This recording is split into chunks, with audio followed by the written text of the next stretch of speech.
Before I begin these first impressions, you should know that these first impressions were done with a key obtained from the developer. I reached out to cover their game, so keep that in mind as I go into the details of this game after recording 6 hours of game time. When it comes to being closer to the old experiences like the old LucasArts games had, Technobabylon is most definitely attempting to be their spiritual successor to that line of games. A point-and-click adventure game that hits themes of governmental control, the internet, and a future that may not be so far from our own in terms of social themes. The writing and the environment does carry the game a good amount of the way with the intrigue that plays out. But like the LucasArts games of old, you're going to have some patience while playing. Some of the puzzles that pop out can get extremely frustrating, with that old adventure logic type of gameplay popping up. Let's go into the world of Technobabylon and see what it has to offer us. Burns all around the planar nodes and his wetware wiring. Yeah, this is our mindjacking victim. Central was right. To begin, we are set in the year of 2087 in the city known as Newton. The idea of the city is that it's controlled by an AI named Central, which helps the city in terms of dispatching the cell, the city's police and peacekeeping force, and maintaining the balance of the city on a daily basis. There are 3 main characters that you will play as during your playthrough. There's Charlie Regis, a member of the Cell Police Force who has a checkered past as a researcher. I'm unsure how someone goes from a scientist and researcher to a detective, but good old Charlie somehow found a way. He fills the role of the old-school police officer who prefers some of the older technology and methods rather than the new wetware that exists. Wetware serves as a way for people to integrate into cyberspace and even live their lives within it. Now, he's very untrusting of Central and wonders why it does some of the control things that it does, and represents a bit of the human side of the story more than anything. Later on, you'll get a real idea of exactly why that is, as he's gone through his share of trauma. Overall, a reasonable main character that people can really relate to in the end. Then there is his partner, Max Lau, who's a bit more tech-savvy, but has a mysterious past as well, having been a criminal at some point. She serves as a foil to Charlie, and her personality is a little more data-minded and a little bit more business-like. Compared to the main 3 characters, I found her to be the weakest, due to her just not getting enough characterization behind her actions early on. Now note, this could easily change later on in the story, as I see the plot threads that have started up could easily come to be an important part later in the game. But some of the initial portions of the game have reveals of hers that feel semi-awkward in terms of implementation, like the idea of her criminal past, and hints of her leaving her hometown. Some are handled pretty well though, like a certain reveal regarding her character and who she truly is. Finally, we have Latha Sesame, a jobless agoraphobe who lives out her time in the trance, which is basically a VR representation of the internet. She may be the most interesting character due to the lack of some information about how she connects to the plot early on, and her character shows a bit more emotion than some of the others in the story. I found myself enjoying her gameplay more than anything else because of her banter with characters she interacts with, and obviously being an internet child myself, I could relate to some of her aspects. I think the agoraphobia aspect in particular stood out to me because I know someone who deals with it on a daily basis. I think in the most part it's handled pretty well and made me relate to the character rather well, although there were some aspects that did fall a little flat for me. The main plot starts off with a serial killer that has been hitting various people who connect to the trans and seemingly getting information out of them while taking them down. And that's basically how the story starts. Lau and Regis attempt to track down the killer, but get caught up in a variety of events due to the actions of the killer. The plot expands immensely from that point, with themes of press and censorship, government control and the problems behind it, and the themes of the internet and its addictive quality. In fact, the trance is a weird theme throughout the story element, as it seems to be considered more like a drug-like quality to it, and yet people use it on a regular basis. Those who spend more time in the trance seem to have a stigma around them, and there's definite themes that are playing here in terms of the connection between the trance and the internet of today, and the social stigma behind it. Again, with games like this, I don't like getting too heavy in the story given the reliance of the game on it, but needless to say, the plot delivers in terms of keeping me interested. The writing here is rather good, and there's a lot of content to read into and really get into here. The characters here are reasonably fleshed out, and their conversations with other characters in the world feel very human, and very well done in terms of interactions given the personalities of the characters in question. There's good reasons to ask every question of a character and AI, and even ask questions multiple times for different results, as the writing keeps things interesting even in the failure scenarios in which the game doesn't progress. Although I will say, there is a lot that the game undertakes in terms of backgrounds, themes, and story plots that are going on. I do wonder if the game would have been better served in eliminating a couple of them at times. You will get information overload at some point. There's just so much going on in the game, and that it's really hard to keep track of at times. I myself got a tiny bit confused with some of the elements regarding the wetware portion of the game, and made me double back and look at some videos I had recorded to rewatch them again to understand what was truly going on in the end.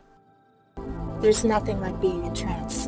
A world built of abstracts and intellect, of tangible thought, where every part has been crafted by an individual soul. Now let's also talk about some of the visuals here as well.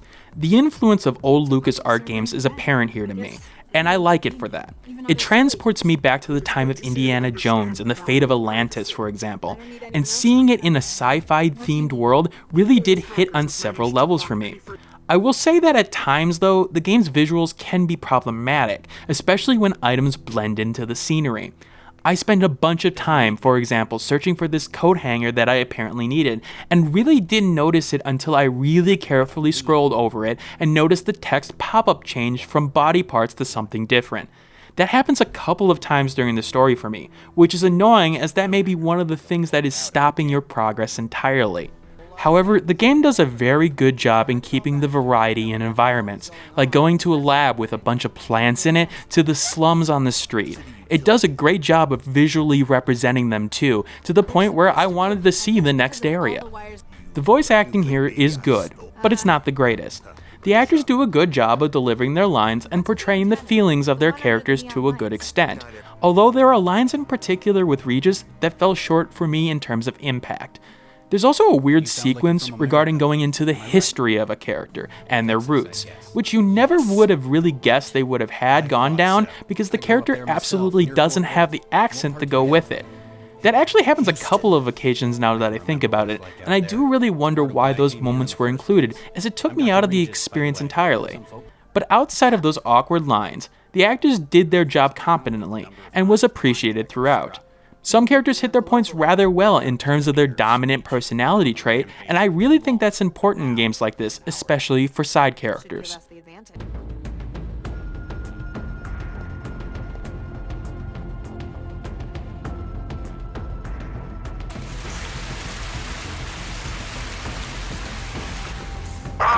Cobalt 3, camouflage compromised. The gameplay here is your basic point-and-click adventure. Tell your character to move around the environment, find the interactables, and what you can take, and figure out how to best use them to move the story along. There's an emphasis on getting information by talking to people, and you have options of looking at items to maybe get a hint about what to do next with them. Certain characters can go into the trance and interact with people within the trance there. The game does a reasonable job of not having you backtrack until it becomes plainly obvious, which is great as several games fall into this trap and have you searching around for no good reason. There are sequences that seemingly play out differently, although I will say that some of the ways they were brought back to the mean to keep a consistent storyline really fell flat for me at 1 or 2 points, like what I had done didn't really matter in the end. Now, of course in the point-and-click genre, one of the biggest elements of the genre is of course its puzzles. Now the puzzles in this game, that's where things go all over the place for me. The puzzles in question were very hit or miss with me. They either really highlighted puzzle solving and did a great job of making the player feel accomplished, or really fell flat due to elements that seemingly fell out of place or didn't give the player enough of a hint to really consider it. A lot of this has to do with the details. You have to pay a lot of attention to all the details in the environment, and in particular, you really have to pay attention to the text in the corner that indicates the item you are looking at. An item may have multiple parts to it, and while some of them seemingly have straightforward elements to it, at times it was the last way expected and really hurt in terms of a frustration aspect. In fact, I've been classifying a lot of these puzzles into good and bad, not even a middle section. I want to give you 2 examples. A good puzzle was one that made me think, and was clear of exactly what I generally needed to do, and was clear that once I figured out its little gimmick, to use it and get through the challenge. When attempting to get a plant sample out of a lab, for example, the sample will be eradicated by an AI due to the copyright protection within its DNA on it. You learn from a lab assistant that you talk to, only that they can carry it out, and you have to find a way to get the lab assistant into the section, plant the sample on him, and get him to leave. This was done well. It made me feel like a real detective in terms of outwitting him into bringing the sample out for me. The items were in sight and seemed to have something to draw me to them in some way without being plainly obvious, and the step-by-step process made sense in how I go to the solution in question. I was guided, but figured it out thanks to hints in the story that made logical sense. On the flip side, however, when it failed, all it did was frustrate me, and most of the time it dealt with finding the contextual portion of an item. Attempting to find a lens to help with making a drug needed to help a person was easy to figure out with a camera in the room. It was getting to it that was the hard part, and that's where the contextual part came in with this table. Okay, get the table over there. It's bolted on, so take it off, okay fine. But when attempting to move it, you have to be on a specific part of the table in question in order to pull it over, and that was only noticed by sheer dumb luck. A contextual action press or a contextual action on the item may have been better served. Some may call me stupid for not seeing this, and while they may be right, at times I felt like the game could have done a lot better job of directing the player at times, especially with the hint system it seems to have. Sometimes the hints did a lot more damage than they did good, as they seemingly sent me in the completely wrong direction. This is a problem with old school point and click games, and by no means does this game ever approach some of the problems that Broken Age Part 2 had, for example, but needless to say, they still seem to get the better of me in the end. Hey, What do you want? much as I hate to bring up meat space stuff, Spit it out. actually, that's what you might need to do. The sewage pipe over your head's burst. What? How'd something like that happen? I've no idea. The real question when it comes down to it is if these type of games will appeal to you as a gamer, and is the plot strong enough to keep your attention to earn the $15 that it's asking for based on its pre-order page on its website. There's nothing revolutionary here if the genre hasn't appealed to you before, but if you like themes of control in the internet, good character development plots and reasonable writing, and are willing to put up with some of the more oddly designed puzzles and slower sections of the game, then Technobabylon may be right up your alley. Fans of the old LucasArts games will feel right at home here in a lot of ways, with the goods and the bads that come with it. It's a game that I will finish to see what the final plot threads have to show me, which is a good sign of a well-done story element. I will say that it will be helpful when a walkthrough comes out, however, just so the frustration at times isn't off the charts.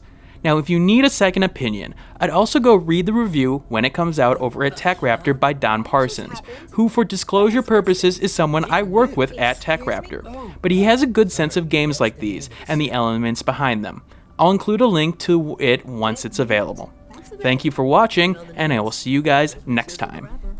Hey, thanks for watching. If you have a chance, leave some feedback and comments below. If you liked the video, hit that like button.